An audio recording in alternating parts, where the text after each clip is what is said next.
Hi everyone, so this video is going to be my end of February updates, and I'm going to start with Coryanthes schmidtii.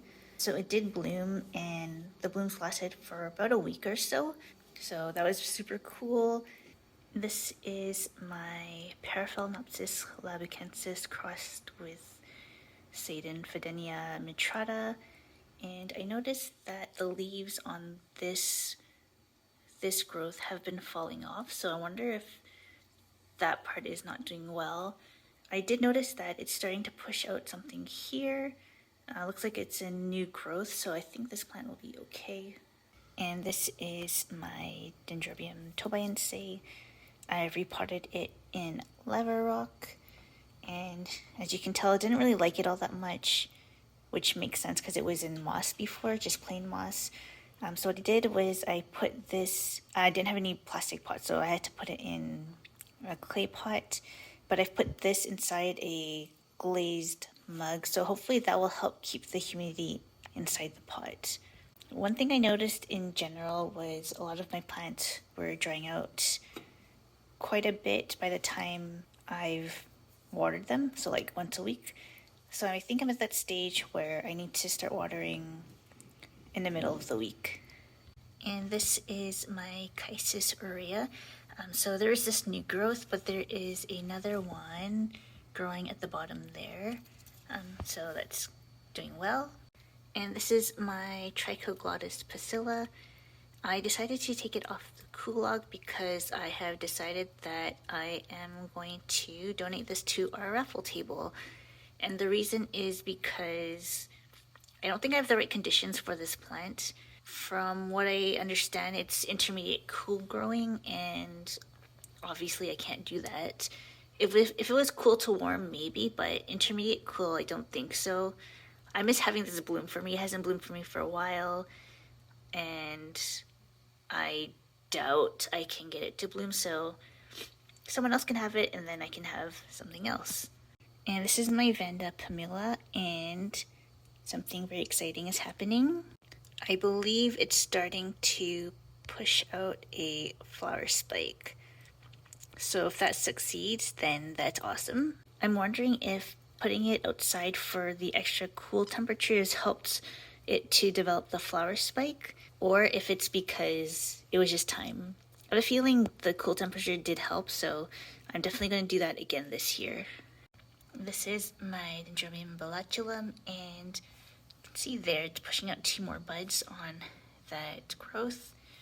This upper plant hasn't really done anything yet. And for some disappointing news, my Paraphalaenopsis laycockii has not been doing well. It hasn't pushed out any new roots. Pretty concerned that it's gonna die, but I still have hope, so I decided just to unpot it. I put it on this heat mat, and in here is just some clean, damp moss with a bag on top for some humidity. So I'm really hoping it can push out a new root tip. I think that would be a very good sign that this plant will be okay. And this is my Renanthera monachica, and this flower is about to open, and these ones are still developing. I don't think the spike is as good as its first time bloom. Hopefully it'll be good. This is my Phal javanica, and it looks like it's pushing out a flower spike. And this is my Phal fimbriata, and it's pushing out a new flower spike, which is good. Haven't seen a new flower spike on this one for a while. It's just blooming on the old one, so it's a good sign. This is my Bulbophyllum pectinatum, and I've been keeping it on this heat mat with this on top.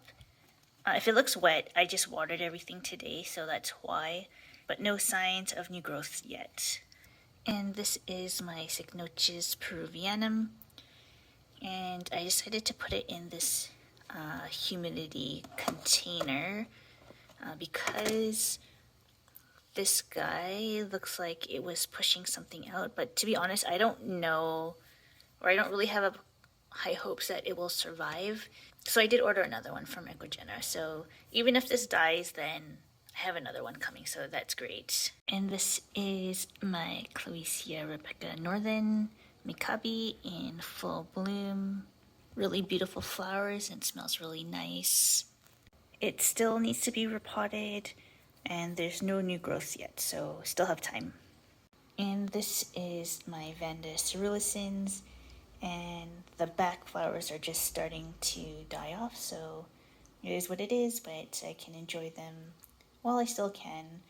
And this is Mormodis rosea, so the two growths are doing very well, and you can see it's really consuming this back bulb, although there's still quite a that's a little flat, but everything's going well, and I still haven't watered it yet. I just think it needs to be a little bit bigger before I start watering. But yeah, very happy for this. And last but not least, this is my Frag Eva. I had some little growths here, but I decided to just clean it up and remove them because they had some black spots and I didn't think they were going to do well, so I could focus on these two, and they're doing really good. One thing I noticed is that this one's pushing out roots at the bottom here. So I'm not sure if I should repot this to make it more centered or just put some moss on the outside here just so these don't dry out. Alrighty, so that's my video for today. Pretty short, not a whole lot going on, but hopefully more stuff coming soon. So thank you for watching, and I'll see you next time. Bye!